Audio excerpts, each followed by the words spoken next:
నమస్కారం. Family doctor కార్యక్రమానికి స్వాగతం.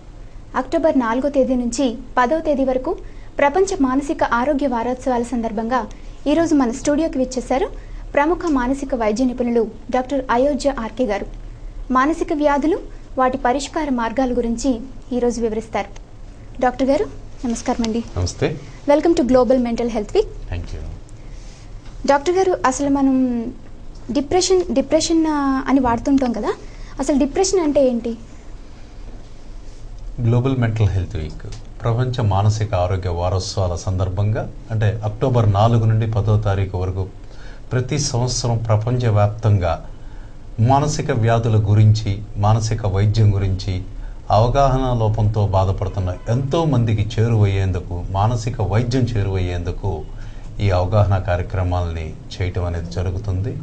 నాతో పాటు అనేక మంది నా కొలీగ్స్ మానసిక వైద్యులు ఇలాంటి కార్యక్రమాలు అనేకం చేపడుతున్నారు. వాళ్ళందరికీ నా హృదయపూర్వక నమస్కారాలు.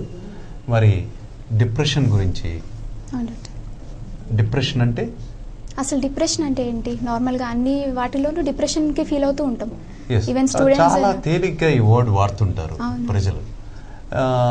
నాన్నగారు అరిచారు అంటే వాడు డిప్రెస్ అయ్యాడరా, ఫేవరెట్ హీరో సినిమా టికెట్ దొరకలేదంటే వీడు డిప్రెస్ అయ్యాడరా, ఈ చిన్న చిన్న విషయాలకి డిప్రెస్ అయ్యాడరా అని అంటుంటాం. అది కరెక్ట్ కాదు. డిప్రెషన్ టెక్నికల్గా మనం చూస్తే ఒక వ్యక్తి కనీసం వారం రోజుల పాటు కొన్ని రకాల మానసిక వ్యాధి లక్షణాలతో బాధపడుతుంటేనే అతను డిప్రెషన్కి గురయ్యాడు, సైకలాజికల్గా డిప్రెషన్కి గురయ్యాడని చెప్పుకోవటం జరుగుతుంది. అంతేగాని మొమెంటరీగా జరిగి బాధపడి ఒక 10 నిమిషాల తర్వాత మామూలు అయ్యే ప్రతి వ్యక్తిని మనం డిప్రెషన్కి గురయ్యాడనేది కరెక్ట్ కాదు.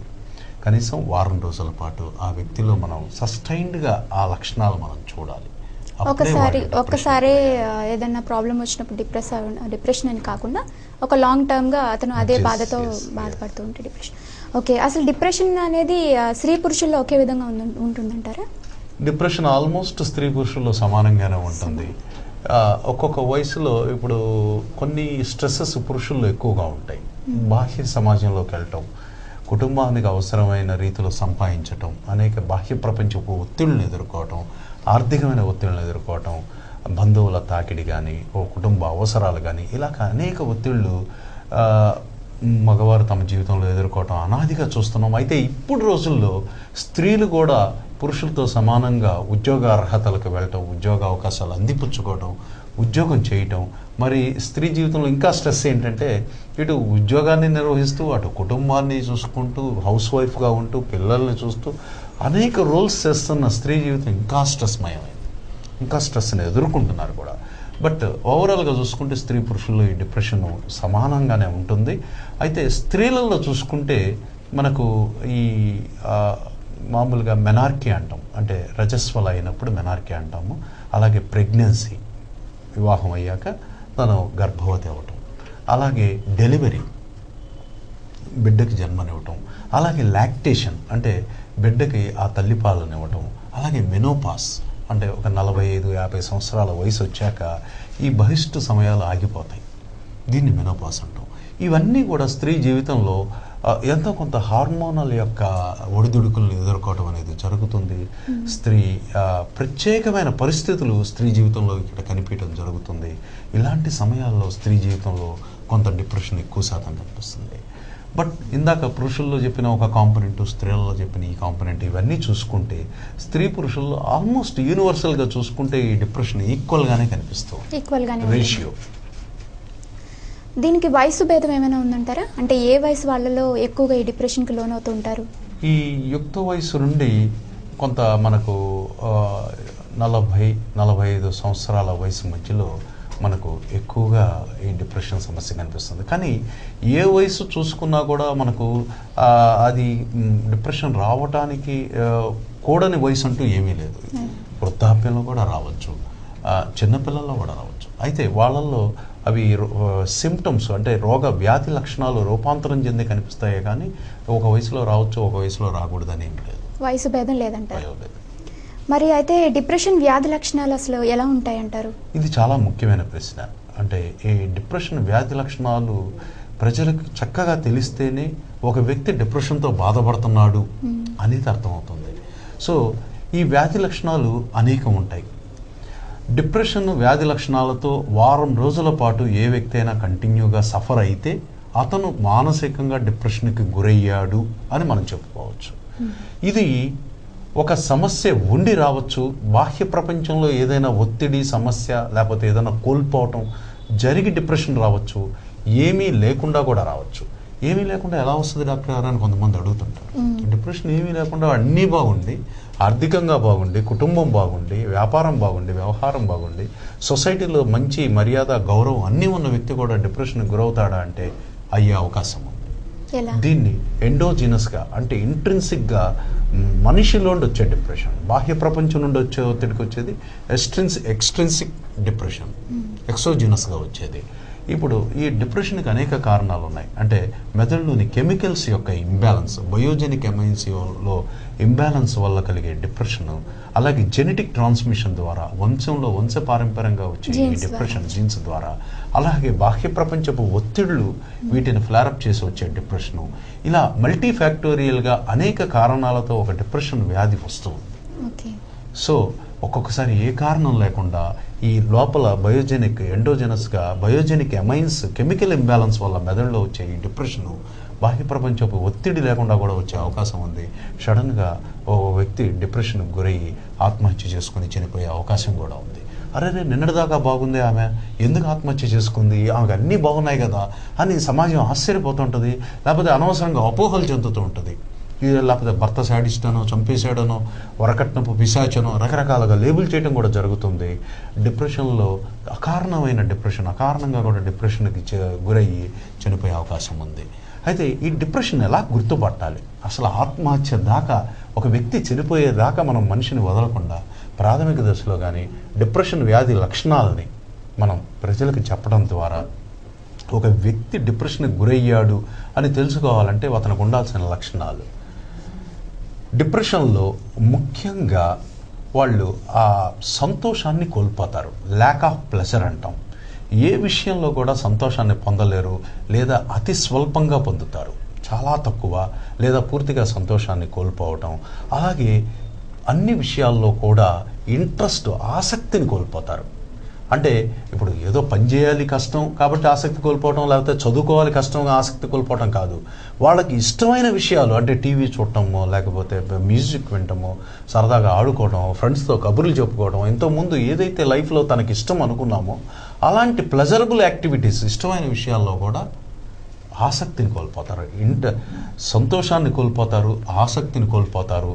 మనిషి బాధకు గురవుతాడు, తెలియని బాధ. అది కొద్దిగా ఉండొచ్చు, అనంతమై ఉండొచ్చు.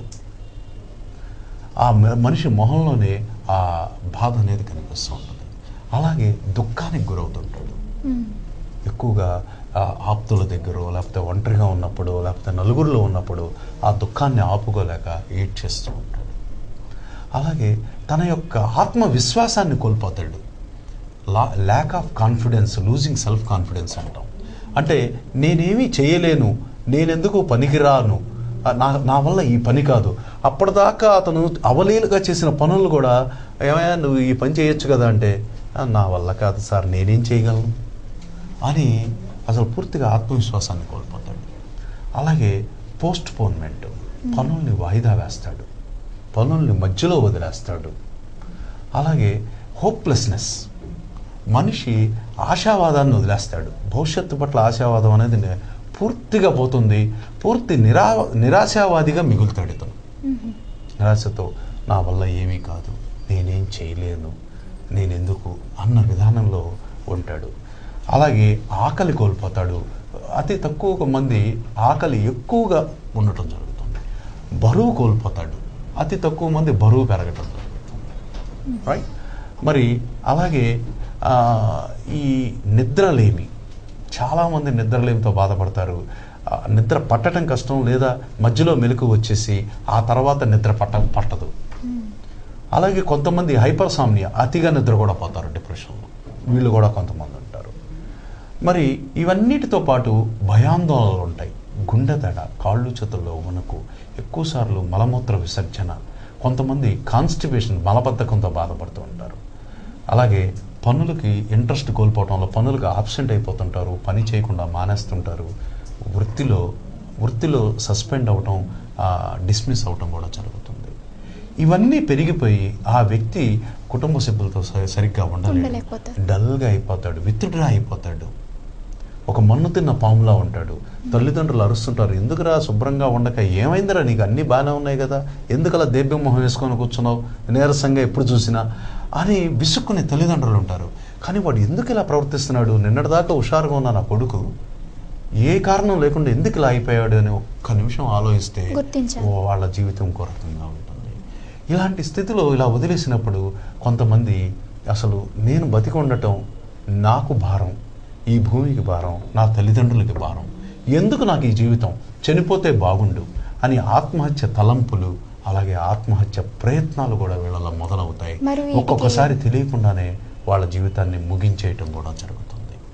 డిప్రెషన్ వ్యాధికి మరి చికిత్స చేయకుండా పోతే ఆ పర్యవసానం ఎలా ఉంది? డెఫినెట్గా పర్యవసానం ఇంత విషాదకరంగా మారచ్చు. అది డిప్రెషన్ ఇంకా మేజర్గా దాని మోతాదు పెరిగే కొద్దీ ఆ నిరాశావాదం పెరిగిపోయి జీవితం పట్ల ఆసక్తిని కోల్పోయి ఆత్మహత్య తలంపులు పెరిగిపోయి జీవితాన్ని వదిలేసే ప్రమాదం, అంటే ఆత్మహత్య చేసుకొని ఆ వ్యక్తి చనిపోయే ప్రమాదం అన్ని విధాల డిప్రెషన్లో పొంచుంది. మరి దీనికి చికిత్సా విధానం అనేది ఉంటుందా? చికిత్సా విధానం డెఫినెట్గా చికిత్సా విధానం ఉంది. ఎవరైతే ఇలా డిప్రెషన్కి గురవుతారో వీళ్ళని కుటుంబ సభ్యులు వాళ్ళు బాధపడుతుంటారు, వాళ్ళు గుర్తిస్తారు, కుటుంబ సభ్యులు గుర్తుపట్టడం, లేకపోతే కొలీగ్స్ గుర్తుపట్టడం, ఆప్త మిత్రులు గుర్తుపట్టడం, భార్యాబిడ్డలు గుర్తుపట్టడం, వీళ్ళు ఏదో ఇలా తెలియని మానసిక వ్యాధితో ఇతను బాధపడుతున్నాడు, ఇలా అయిపోతున్నారు అని తెలుసుకొని ఆ వ్యక్తిని మానసిక వైద్యుడి దగ్గరికి తీసుకెళ్తే డెఫినెట్గా వైద్య చికిత్స ఉంది. మందులు, యాంటీ డిప్రెసెంట్ మెడికేషన్, ఫార్మకోథెరపీ అంటాం. ఈ యాంటీ డిప్రెసెంట్ మెడికేషన్ ఖచ్చితంగా మంచి రిజల్ట్స్ ఇస్తుంది డిప్రెషన్ మీద. అలాగే వాళ్ళకి కాగ్నిటివ్ సైకోథెరపీ అంటే కౌన్సిలింగ్ సెక్షన్స్ కండక్ట్ చేయడం జరుగుతుంది. అలాగే హాస్పిటలైజేషన్, హాస్పిటల్ వాతావరణంలో ఉంచటం, మరి కుటుంబ సభ్యుల సహకారంతో, ప్రేమతో, చక్కటి సపర్యలతో వీళ్ళని మామూలు స్థితికి తీసుకురావడానికి ప్రయత్నించటం.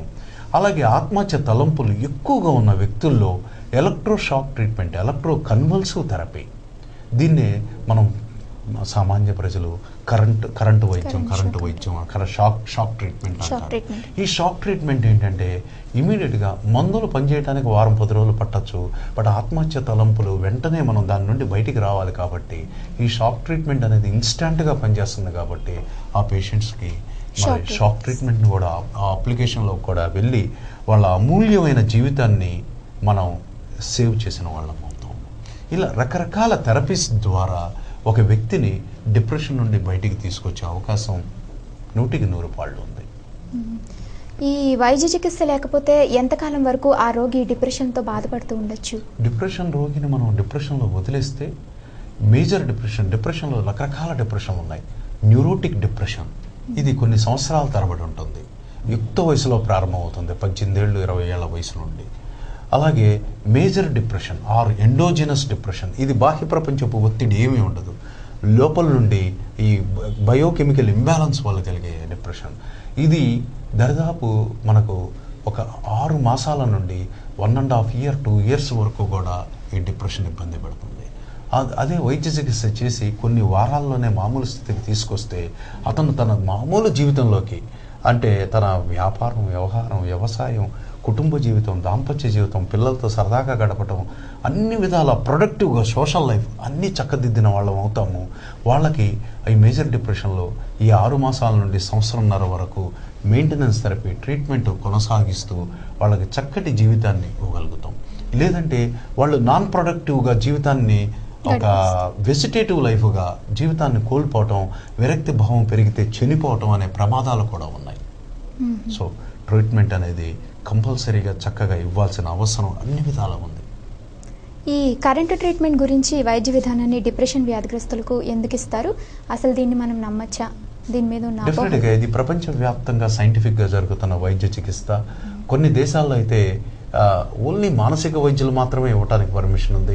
కొన్ని దేశాల్లో మానసిక వైద్యులు కూడా మళ్ళీ దీనికి ఈ ఎలక్ట్రోషాక్ ట్రీట్మెంట్ ఇవ్వాలి అంటే సపరేట్ లైసెన్స్, గవర్నమెంట్ లైసెన్స్ ఇవ్వటం, సపరేట్గా వాళ్ళు ఈ షాక్ ట్రీట్మెంట్ సైకియాట్రిస్టులు ఉంటారు, ఆ విధంగా కూడా లెజిస్లేషన్స్ ఉన్నాయి. ప్రపంచవ్యాప్తంగా ఈ ట్రీట్మెంట్ కొనసాగుతుంది. ఈ రోజు వరకు కూడా అనేక దేశాల్లో ఇది చక్కటి రిజల్ట్స్ ఇచ్చింది. అనేక అపోహలు ఉన్నాయి. షాక్ ట్రీట్మెంట్ ఇచ్చినందువల్ల మనిషి మెదడు నిర్వీర్యమైపోతుంది, నరాలు బలహీనపడతాయి, మనిషి చచ్చుబడిపోతాడు, మనిషి తర్వాత ఎందుకు పనికిరాడు, ఇలాంటి అపోహలు ప్రజల్లో ఉన్నాయి. కానీ ఇవి చాలా తప్పు. ఇప్పుడు ఒక వ్యక్తికి అవసరమైనప్పుడు ఇంజెక్షన్ ఇస్తాం. ఇంజెక్షన్ ఆ సూదికి వచ్చినప్పుడు ఆ మనిషికి నొప్పే, అంత మాత్రాన్ని ఇంజెక్షన్ ఇవ్వకుండా మానేస్తాము? ఆ మనిషిని సేవ్ చేయాలి కాబట్టి ఇంజెక్షన్ ఇస్తున్నాం. అలాగే ఒక ట్యాబ్లెట్ వేస్తాం చేదైనా. అలాగే అత్యవసరమైతే ఒక పేషెంట్కి ఆపరేషన్ చేస్తాం. ఆపరేషన్ చేసేది కత్తితో కోసి ఆపరేషన్ చేస్తాం. లాప్రోస్కోప్ చేయడానికి కూడా ఆ గొట్టం పాస్ చేయడానికి కూడా ఒక చిన్న ఘాటు పెట్టాలి. సో ఇవన్నీ ఆ మనిషి మీద ఉన్న ద్వేషంతో, కోపంతో డాక్టర్ చేస్తున్నాయి కావు. అలాగే షాక్ ట్రీట్మెంట్ కూడా సరి అయిన సమయంలో సరి అయిన డాక్టర్తో ఇప్పించుకోకపోతే జరిగే పర్యవసనాలు, ప్రమాదాలు కూడా మనం ఎదుర్కోవాల్సిన పరిస్థితులు ఉంటాయి. షాక్ ట్రీట్మెంట్కి అపోహలు అయితే అవసరం లేదు. ఇది చక్కటి శాస్త్రీయ వైద్య చికిత్స. దీనికి ఎలా ఇవ్వాలి అంటే ఇది ఇచ్చే విధానాలు కొన్ని ఉంటాయి. పొద్దున నిద్రలేసిన దగ్గర నుండి పరగడుపున అతను ఏమీ తినకుండా, ఏమీ తాగకుండా ఫాస్టింగ్ స్టొమక్ మీద ఇస్తాం. అలాగే మాడిఫైడ్ ఈసీటీ అంటాం. అంటే మత్తు డాక్టర్ వచ్చి మత్తు ఇచ్చాక వాళ్ళ సహకారంతో చేసే షాక్ ట్రీట్మెంట్ ఇది.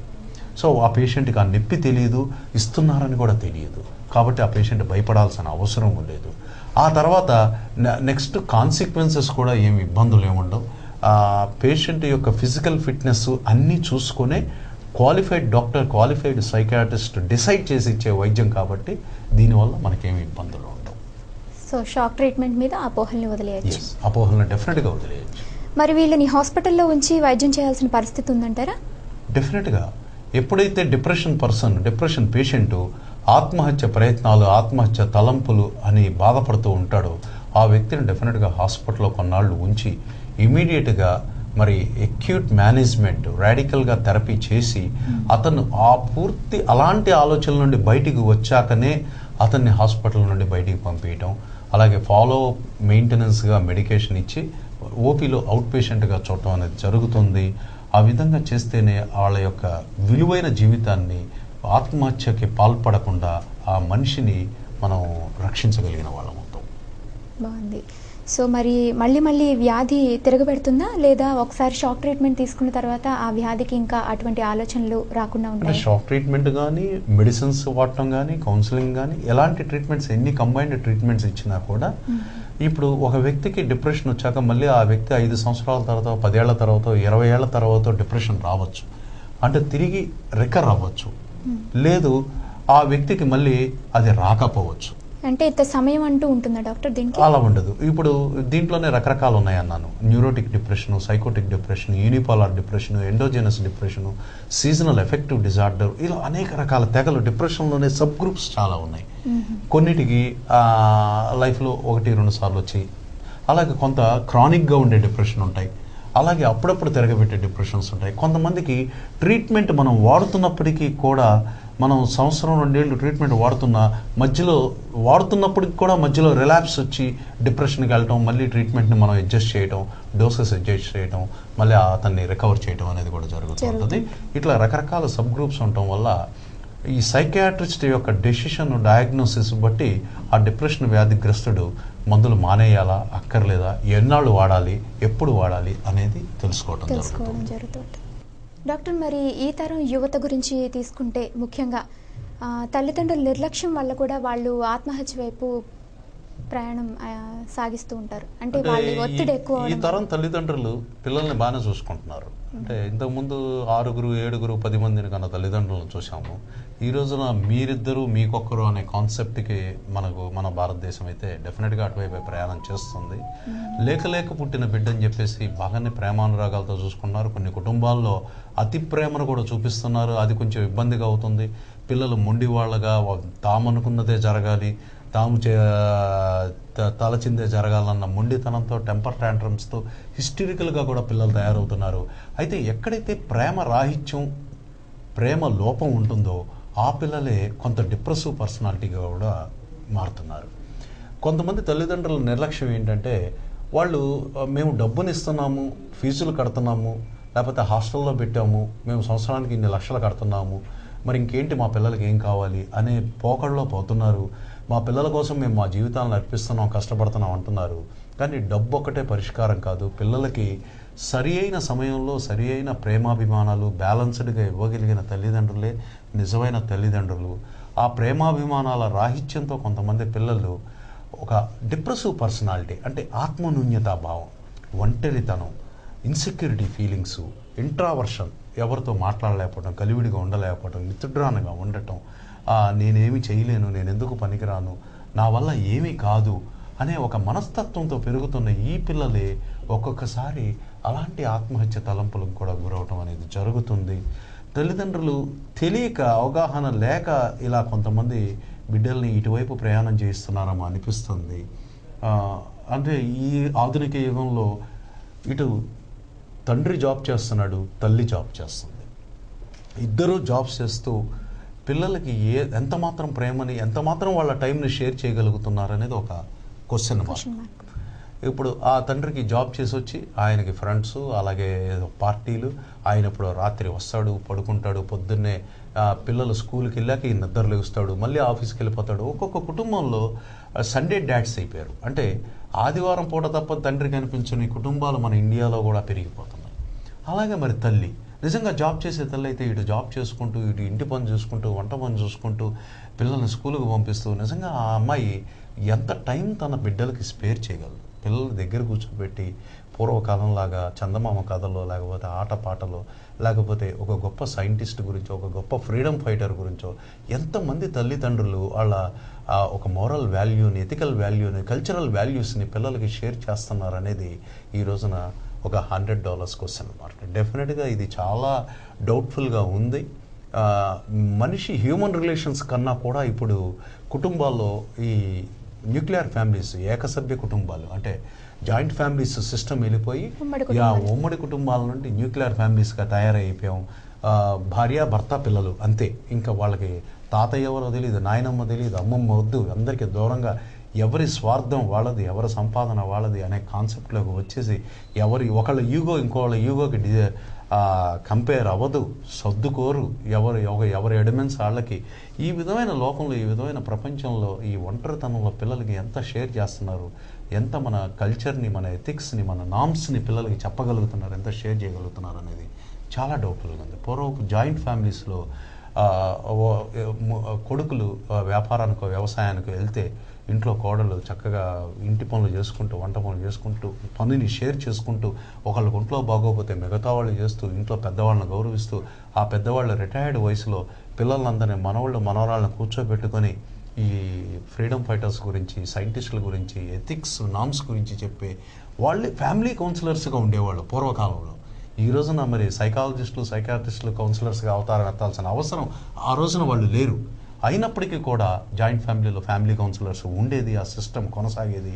అన్ని విషయాల పట్ల పెద్దవాళ్ళ అవగాహన ఏర్పరిచేవాళ్ళు. ఇప్పుడు ఆ అవగాహన లోపం కూడా జరుగుతుంది. యాంత్రికమైన జీవితం పెరిగిపోతుంది. మనకు మిగిలిన గంట 2 గంటలు కూడా హ్యూమన్ రిలేషన్స్, పిల్లలతో, భార్యతో, భర్తతో గడిపేదానికన్నా కూడా టీవీ ముందు, కంప్యూటర్ ముందు, ఇంటర్నెట్ ముందు గడపడం ఎక్కువైపోయింది. మెకనైజ్డ్ లైఫ్ ఎక్కువైపోతుంది. సో ఇవన్నీ కూడా స్ట్రెస్కి కారణాలు అవుతున్నాయి. యువతరంలో కొంతమందికి ఇది ఆత్మహత్య సదృశ్యం అవుతుంది. మరి ఇలాంటి ప్రాబ్లమ్స్ తల్లిదండ్రులు నిర్లక్ష్యం, అంటే ఒక రకంగా అవగాహన లోపం. వాళ్ళు కావాలని బిడ్డల్ని నిర్లక్ష్యం చేస్తున్నారని చెప్పట్లేదు. తెలియని తనంతో నా బిడ్డకు నేను అన్నీ ప్రొవైడ్ చేస్తున్నాను, నా జీవితకాల కష్టం, నేను ఎన్నో లక్షలు లేకపోతే ఎన్నో కోట్లు, ఇంత డబ్బు, ఇంత ఆస్తులు నేను సంపాదించింది నా బిడ్డ కోసమే కదా అనే తల్లిదండ్రులు నేను చూస్తున్నాను. అయినా తెలియని తనం, నిర్లక్ష్యం అనే దానికన్నా కూడా తెలియని తనం కొన్ని కుటుంబాల్లో ఇబ్బందులు తీసుకొస్తూ ఉన్నాయి. మరి ఈ యువత ప్రస్తుత విద్యా విధానం గురించి మనం మాట్లాడుకుంటే, ఈ ప్రస్తుత విద్యా విధానంలో మన కాలేజీల ఒత్తిడి ఎంతవరకు ఉంది యువత పైన? డెఫినెట్గా ఇది చాలా ప్రెజర్ ఉంది. అయితే ప్రపంచవ్యాప్తంగా కాంపిటేటివ్ ఎగ్జామ్స్ ఎప్పుడైతే ఒక ఆన్లైన్ విధానం, ఇంటర్నెట్ వరల్డ్, గ్లోబల్ వరల్డ్, మొత్తం గ్లోబల్ విలేజ్ అయిపోయింది ప్రపంచం అంతా. ఇప్పుడు మన భారతీయులు ఎన్నో దేశాల్లో ఉద్యోగాలు చేస్తున్నారు, ఎన్నో దేశస్తులు మిగతా ఎన్నో దేశాల్లో ఉద్యోగాలు చేస్తున్నారు. సో మరి సైంటిఫిక్గా డెఫినెట్గా సైంటిఫిక్ ఎవాల్యుయేషన్తో కాంపిటేటివ్ వరల్డ్లోకి వెళ్తున్నాము. ఈ ఆబ్జెక్టివ్ టైప్ క్వశ్చన్స్, ఒక్క మార్కు తగ్గితే వందల ర్యాంకులు పడిపోవటం, ఒక్క మార్కు తగ్గితే ఉద్యోగ అవకాశాలు కోల్పోవటం, ఇంత కాంపిటేటివ్ వరల్డ్లో స్ట్రెస్ విపరీతంగా ఉంటుంది. మరి విద్యాలయాలు, కార్పొరేట్ విద్యా విధానాలు కూడా ఆ విధంగా దానికి తగ్గట్టు మలుచుకోవటం, మారటం, పిల్లల్ని విపరీతమైన ఒత్తిడికి కూడా గురి చేస్తున్నారు. ఉదయం నిద్రలేసి 6 గంటలకు నిద్రలేసి రాత్రి 11 దాకా క్లాసులు, స్టడీ అవర్స్, అవి ఇవి అని చెప్పేసి విపరీతమైన ఒత్తిడికి గురి చేస్తున్నారు. అది కొద్దిగా మరి ఈ కార్పొరేట్ విద్యా విధానం, విద్యాలయాలు కూడా కొంత సంస్కరణలు చేసుకోవాల్సిన అవసరం ఉంది. పిల్లలకి relaxation, recreation, games, sports provide చేయాల్సిన అవసరం ఖచ్చితంగా ఉంది. అవి లేకుండా ఊరికి యాంత్రికమైన మనుషుల్లా తయారు చేయడం అనేది కరెక్ట్ కాదు. కాంపిటేటివ్ వరల్డ్లో వాళ్ళని తయారు చేయాలి. అన్ని కాంపిటీషన్స్ని తట్టుకునే విధానంలో మన పిల్లల్ని పెంచాలి. ఆ విద్యా విధానం అలా కాంపిటేటివ్ స్పిరిట్తో వెళ్ళాలి. అయినా కూడా వాళ్ళకి కావాల్సినంత రిలాక్సేషన్, రిక్రియేషన్ ఇవ్వలేకపోతున్నారు. మరి వాళ్ళకి ఫైన్ ఆర్ట్స్ కానీ, కల్చరల్ యాక్టివిటీస్ కానీ, లేకపోతే వీకెండ్ గేమ్స్, స్పోర్ట్స్, ఒక సినిమా, ఒక షికార్ ఏమీ లేకుండా యాంత్రికంగా తయారు చేయటం మంచిది కాదు. ఇది అందరూ ఈ ఒత్తిడిని తట్టుకుంటారని కాదు, కొంతమంది తట్టుకోలేరు. ఆ ఒత్తిడిని తట్టుకోలేనప్పుడు వాళ్ళ ఎక్స్పెక్ట్ చేసిన ర్యాంక్ రాకపోతేనో, మార్క్ రాకపోతేనో, సీట్ రాకపోతేనో, జాబ్ రాకపోతేనో సడన్గా అప్పటికి ఎన్నాళ్ళ నుండో ఉన్న స్ట్రెస్సెస్ అన్నీ, అక్యుములేటెడ్ స్ట్రెస్సెస్ మెదడులో ఉంటాయి ప్రతి మనిషికి. ఆ స్ట్రెస్సెస్ మీద ఈ అక్యూట్ ఈ స్ట్రెస్ అది ట్యాప్ చేసి ఒక్కోసారి ఆత్మహత్యకి పురికొల్పటం. ఎక్కడో ఒక కార్పొరేట్ కాలేజీలో ఒక లెక్చరర్ అరిచాడు, ఆ పాప వెళ్ళి బిల్డింగ్ మీద నుండి దూకి చచ్చిపోయింది. ఆ లెక్చరర్ అరవంగానే చచ్చిపోతామా? ఆ లెక్చరర్ హంతకుడా? అంటే ప్రపంచంలో ఇప్పుడు ఇలాంటివి జరిగినప్పుడు మన ఫోకస్ అంతా కూడా ఆ లెక్చరర్ ఒక శాడిస్టు, ఒక రాక్షసుడు, లేకపోతే చంపేశాడు, ఈ విధంగా మనం మాట్లాడుకుంటున్నాం. కానీ నిజంగా జరిగింది ఏంటి? ఆ అమ్మాయి స్ట్రెస్ బేర్ చేయలేని మనస్తత్వంతో, ఆ స్ట్రెస్ ఆమె మనసులో ఎన్నో స్ట్రెస్సెస్ ఉన్నాయి. చిన్నప్పటి నుండి ఎదుర్కొన్న స్ట్రెస్లన్నీ ఆ మనసులో అణగారిపోయి ఉన్నాయి. ఈ స్ట్రెస్ వెళ్ళి ఒక్కసారిగా ట్యాప్ చేసి ఆ అమ్మాయి అలా ఇంపల్సివ్గా చనిపోతే మనం దోషిగా చూసేస్తాం. అంటే వాళ్ళలో దోషులు లేరని అనట్లేదు. ఆడపిల్లల్ని హెరాస్ చేసేవాళ్ళు ఉన్నారు, అలాగే లైంగిక వివక్షకు గురి చేసేవాళ్ళు ఉన్నారు. ఆ విధమైన హెరాస్మెంట్ చేసేవాళ్ళు దోషులే.